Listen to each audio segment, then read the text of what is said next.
Jalan-jalan di Iran dipenuhi warga. Mereka bersorak dan mengucapkan syukur setelah Presiden Amerika Serikat Donald Trump mengumumkan melalui media sosialnya akan menunda serangan ke Iran.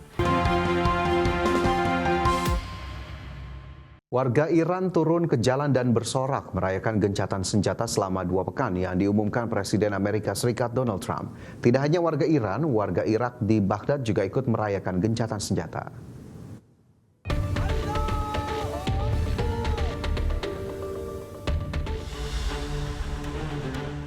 Jalan-jalan di Iran dipenuhi warga. Mereka bersorak dan mengucapkan syukur setelah Presiden Amerika Serikat Donald Trump mengumumkan melalui media sosialnya akan menunda serangan ke Iran.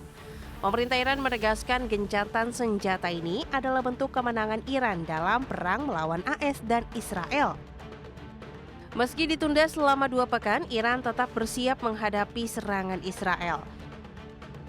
Tidak hanya warga Iran, perayaan gencatan senjata juga berlangsung di ibu kota Irak, Baghdad. Warga Irak turun ke jalan dan bersorak. Sebelumnya Iran telah ditarik ke dalam perang dengan kelompok-kelompok bersenjata pro-Iran dan pasukan Amerika Serikat melakukan serangan terhadap satu sama lain. Berbagai sumber, IDEX Channel.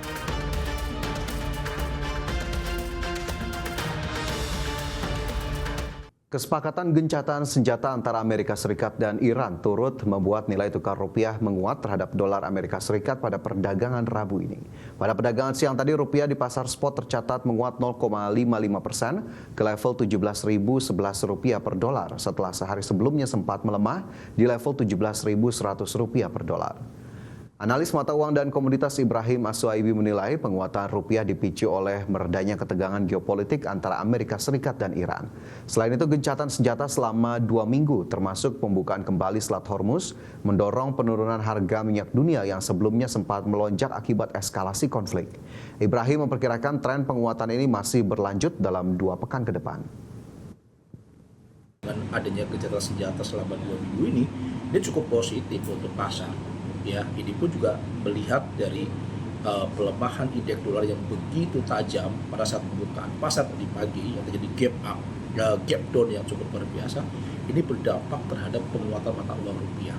Rupiah yang saya duga akan menuju ke level 17.150 ya, dengan adanya pelemahan mata uang rupiah ini membuat rupiah kembali lagi mengalami penguatan. Walaupun penguatannya masih di atas 17.000, tetapi ini masih bisa berdampak ya positif terhadap. Pemirsa, lonjakan harga plastik akibat gejolak geopolitik di Timur Tengah diakui memukul para pelaku usaha mikro, kecil, dan menengah. Pemerintah kini terus memperkuat koordinasi lintas kementerian untuk merumuskan langkah-langkah guna menjaga keberlangsungan pelaku usaha kecil.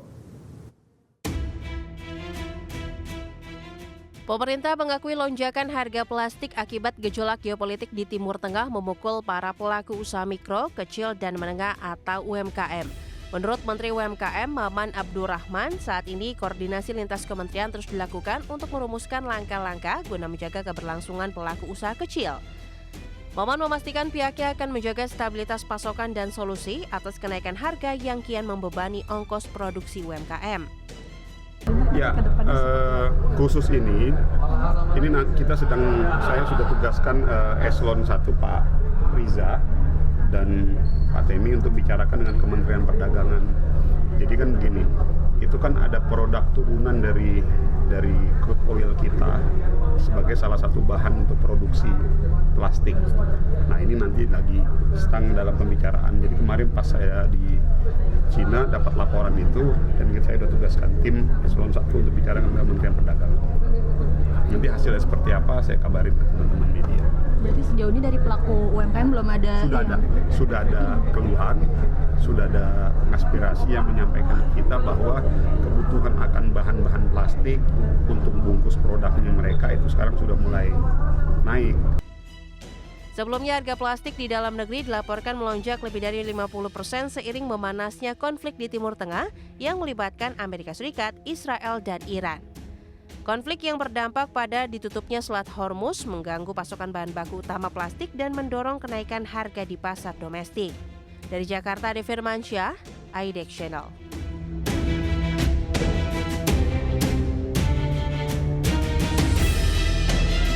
Selanjutnya pemirsa, program Padat Karya 2026 kembali menjadi prioritas pemerintah dalam menjaga stabilitas ekonomi masyarakat di tengah dinamika global, di mana Kementerian Pekerjaan Umum memastikan program infrastruktur berbasis masyarakat pada tahun anggaran 2026 akan diperluas secara signifikan dengan menjangkau 15.364 lokasi di seluruh Indonesia.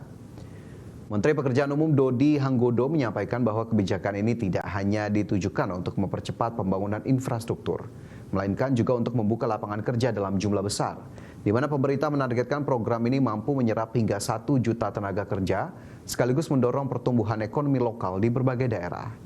Adapun Dodi menambahkan nilai anggaran untuk program infrastruktur berbasis masyarakat tahun ini mengalami peningkatan dari pagu awal sebesar 4,84 triliun rupiah menjadi 5,48 triliun rupiah. Kenaikan anggaran ini menjadi bukti keseriusan pemerintah dalam memperkuat program yang memberikan dampak langsung kepada masyarakat, terutama dalam menciptakan peluang kerja dan meningkatkan daya beli.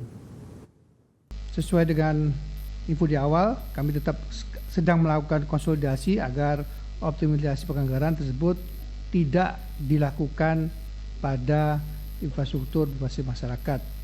Tapi sehingga kami akan tetap mengalokasikan anggaran untuk IBM sebesar 5,48 triliun dengan konsekuensi penyesuaian pada anggaran kegiatan-kegiatan yang non infrastruktur berbasis masyarakat. Dapat kami laporkan dalam kesempatan yang berbahagia ini dengan total alokasi anggaran sebesar 5,48 triliun, total target lokasi program IBM tahun 2026 adalah mencapai 15.364. Pemerintah Tiongkok akan terus menerapkan langkah-langkah pengendalian terkait harga retail bensin dan solar mulai hari Rabu waktu setempat. Langkah ini bertujuan untuk mengurangi dampak kenaikan harga minyak internasional terhadap pasar domestik negeri tirai bambu. Dalam siaran resminya, Komisi Pembangunan dan Reformasi Nasional Tiongkok menyatakan bahwa sejak penyesuaian harga minyak domestik pada akhir Maret 2026, harga minyak mentah internasional telah mengalami fluktuasi yang signifikan, di mana 3 perusahaan minyak terbesar Tiongkok yakni China National Petroleum Corporation, China Petrochemical Corporation, dan China National Offshore Oil Corporation telah diperintahkan untuk mempertahankan produksi dan memfasilitasi transportasi guna memastikan pasokan yang stabil. Berdasarkan mekanisme penetapan harga yang berlaku, harga bensin dan solar seharusnya naik masing-masing sebesar 800 dan 770 yuan per ton. Namun berkat langkah pengendalian, harga tersebut mulai Rabu akan naik masing-masing sebesar 420 dan 400 yuan per ton. Meski demikian, otoritas terkait diminta untuk meningkatkan pengawasan dan inspeksi, serta mengimplementasikan langkah tegas untuk menindak aktivitas yang melanggar kebijakan harga nasional guna menjaga ketertiban pasar. Siapa